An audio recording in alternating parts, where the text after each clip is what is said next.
moment. So thank you so much. I'm very happy today.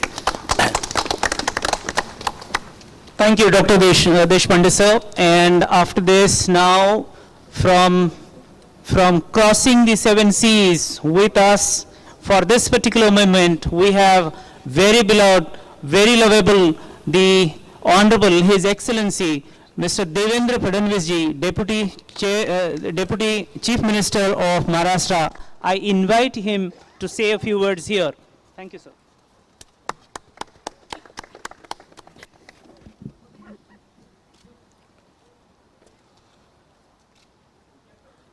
Mr.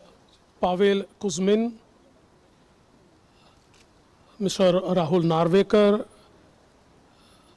Dr. Vinay Sahasrabudhe, Professor Sanjay Deshpande, also present here Mr. Milind Kamble, Sunil Kamble, Sudhakar Bhalerao, Mr. Sunil Vare, all the dignitaries, ladies and gentlemen. At the outset, I would like to thank the Margarita Rudomino Moscow State University for installing bust of the great humanist, poet, writer, revolutionary, literature par excellence, Lok Shahir Sahitya Bhushan Anna Bhau Sathe in this beautiful and historic city of Moscow. And I would also like to thank Mumbai University for taking up this initiative, which has made all of us witness this very historical moment. I would like to also thank the dignitaries for giving me this opportunity to be part of history by unveiling the statue at my hands. All of us know the work of Anna Bhau Sathe was for have-nots, for those who did not have voice, for those who were marginalized, who were discriminated. And the power of his words was so immense that even those who never thought about raising their voice could transform into revolutionaries. I'm very happy that he has a great connect with Russia. His Ballad of Stalingrad and his travelogue on his visit to Russia are two things which have brought India and Russia very close. Having said that, I would like to express few things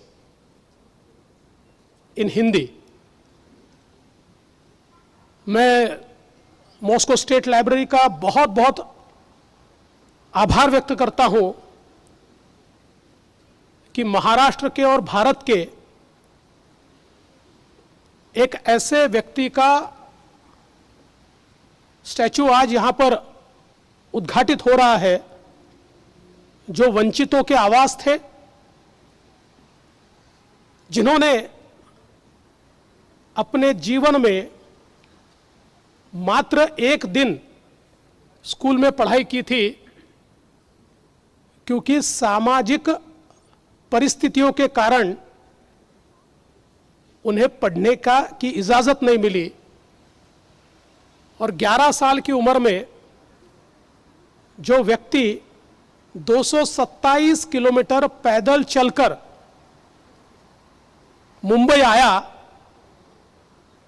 और बिना किसी formal education के उस व्यक्ति ने 37 पुस्तकें, 19 कथाएं, 14 फोक pledge, 11 पोवाड़े, 3 नाटक और 100 से ज़्यादा गाने लिखे और हर गाने में और हर कथा में सामाजिक आशय था।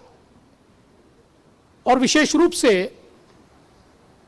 उनका जो कंट्रीब्यूशन भारतीय स्वतंत्रता के समर में, गोवा की मुक्ति में और संयुक्त महाराष्ट्र में है, उसे कभी भुलाया नहीं जा सकता, क्योंकि उनके हर शब्द से एक अंगार लोगों के बीच तैयार होता था और उस अग्नि से सामान्य व्यक्ति प्रज्वलित होकर एक प्रकार से आवाज अपनी बुलंद करता था। और फकीरा जैसी उनकी पुस्तिका ने इस प्रकार के चरित्रों को सामने लाया कि सोशल डिस्क्रिमिनेशन के बावजूद भी जिन्होंने लड़ाई की। और मैं ऐसा मानता हूं कि अण्णाभाऊ साठे भारत और रशिया के बीच एक रिश्ता थे, इसलिए उनका स्टालिनग्राड का पोवाड़ा हो या फिर उन्होंने जब रशिया का दौरा किया उस समय के उनके अनुभव हो, इन सारी चीजों ने एक बहुत ही रशिया और भारत को करीब लाने का प्रयत्न किया है।